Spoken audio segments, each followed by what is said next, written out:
It's Halloween.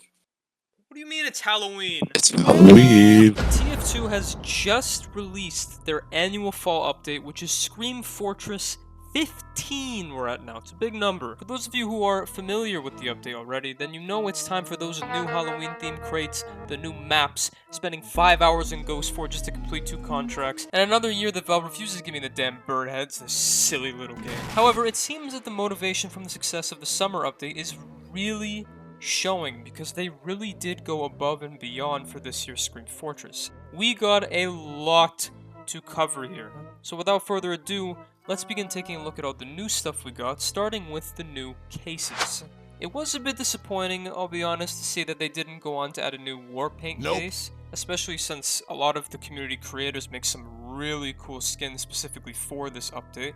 But we did get the bone-chilling Bonanza case, which not only is a fantastic name, but overall, I think that it's a decent case. They added some cool masks, like the one that makes you look like a clown. They added some capes, Heavy's an ogre now. And there's the power spike for the medic, which is probably one of the coolest community hats I've seen by far. Like, really well done to these guys here. You genuinely just increased the medic main population by like 200%. There are 4 new taunts that were added to the update as well. The next snap for the soldier, which was bound to be brought into the game at some point, a lot of people were raving about this one, and for good reason. It is a very well animated taunt. Then there's the Rural War for Demo Man, cool little one to hype up your little Demo Knight brothers.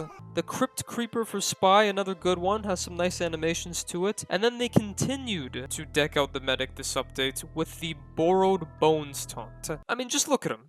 He looks amazing.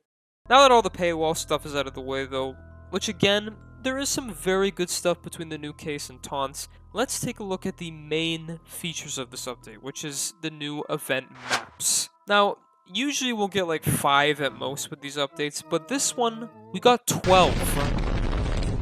Now, I'm not going to be going over each map as in-depth as I did with the summer update one, since again, these maps are likely only going to be in the game for this event, but I will still be giving them each a fair ranking. So starting off, we got Perks, which is a map utilizing the arena mode, something that is always welcome to me, and it's actually really fun. The map itself looks quite nice. It has this old kind of village theme to it. But the main feature of this map is the unique perks, hence the name, that each team can vote to choose from, which will give them different buffs that are used throughout the round, and it is so cool and refreshing to see a level of creativity like this, and I'm glad that the tools Valve and the community bring out allow map makers to do stuff like this. It's very nice, it's a nice looking map as well, and a really unique take on the arena mode. Not too much to say besides that, but still an easy 10 out of 10. Such a well-made map. Next up is Spineyard, which is a payload map. Usually when Halloween modes are using payload or attack defense, stuff like that, which are meant to be a lot more stalled, they don't usually flow as well, at least in my opinion, because of the chaos that comes from Halloween updates. But Spineyard actually flows quite well in comparison to other maps. It is this beautiful town. There's this whole wine distilling kind of vibe to it. And the coolest thing is there's these mafia like custom skeletons that come out of nowhere and just start blasting people. Like, you just got people minding their own business in this map and boom! Kneecaps? Gone. Solid 8 out of 10. Lava Pit is basically everything that a player could ask for when it comes to a Scream Fortress remaster of a classic map. In this case, Lava Pit brings the vibe to Gravel Pit with a bunch of these molten craters in different playable areas. It is very innovative, and at least in my opinion works pretty well to bring something new to such a classic map. Lava Pit is just the original map, but taking it to the next level with the Halloween theme and all the stuff that Halloween maps are known for. But when it comes to actually ranking it based on the other maps and just based on it being a map itself rather than a remaster, good 8 out of 10 still. Next is the patented player destruction map that we usually get in Halloween updates. With this year, we got Mannsylvania, which really takes in that Dracula and vampires theme, which is not only something that, fascinatingly enough, isn't really seen that often in Halloween maps, but this one takes it to scale with this massive, dark kind of castle in the distance that you enter when you're depositing your points, and there's so many minor details. Like, it's the kind of stuff that you would see in maps like Selbian, which, by the way, voice acting in this map as well, by the same guy who did the voices for Selbian. Now, it would have been better if they got Adam Sandler to do the role, but, you know, still pretty good. Good stuff from him again. Generally, though, Mannsylvania, good addition to the mode. The only downside, which I'm assuming is something that will be eventually fixed, is there are some small performance issues, especially when you enter the castle, like your game almost crashes.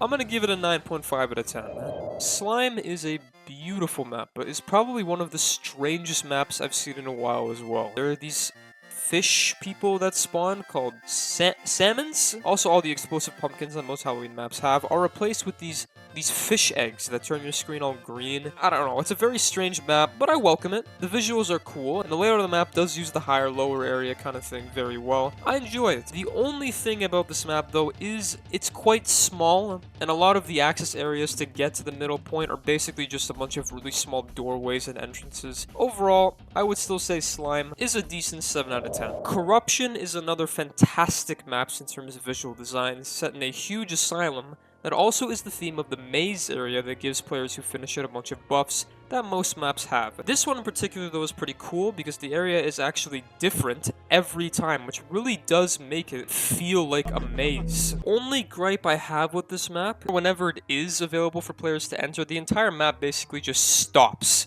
And that, in terms of balance, is a huge disadvantage to teams who are doing very well at a particular time in the round. This is a Halloween map though, so I'm not going to put it against Corruption too much. But aside from that, I'd still say this map is a pretty good 7 out of 10. Sandcastle is the last regular map added from the Scream Fortress update, and is a reskin of the greatest map ever.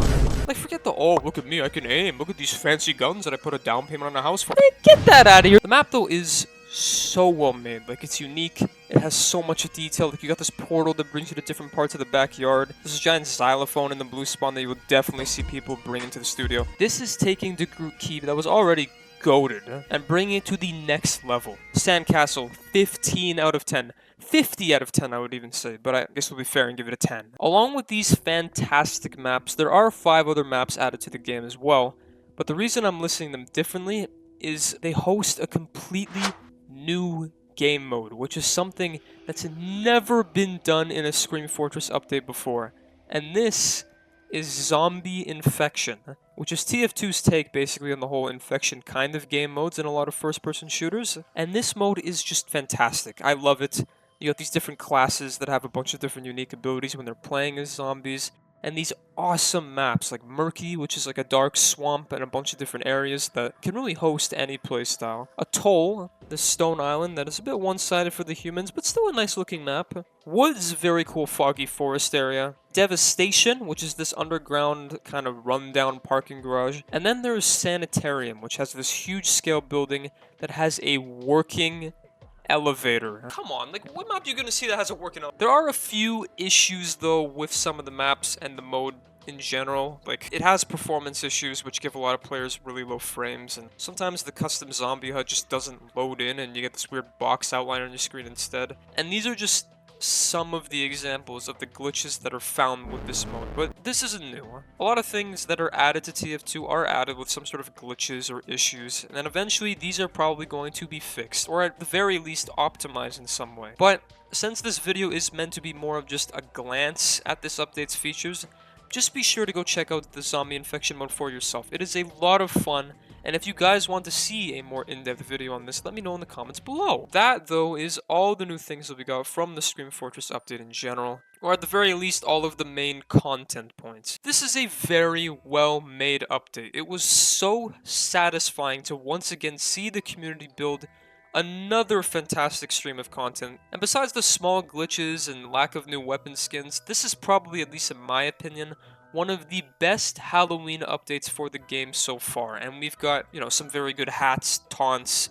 All of the maps are really well made and they integrated pretty well with the game's contract feature. Which, speaking of, Halloween contracts have been refreshed for this year. And we got a new mode, which is really cool to see, especially with me being a huge fan of the community zombie modes previous to this one, like Medic versus Engineer. Thank you, though, for watching this video. I really do appreciate it, and thank you so much again for all of the recent support that I've been getting in my other TF2 videos.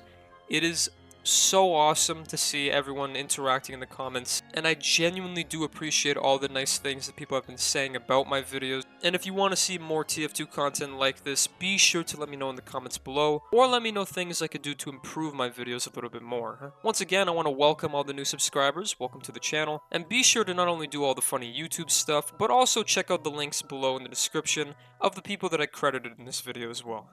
Thank you though for watching, I really appreciate it. And I will see you all in the next silly little video I make. Bye-bye.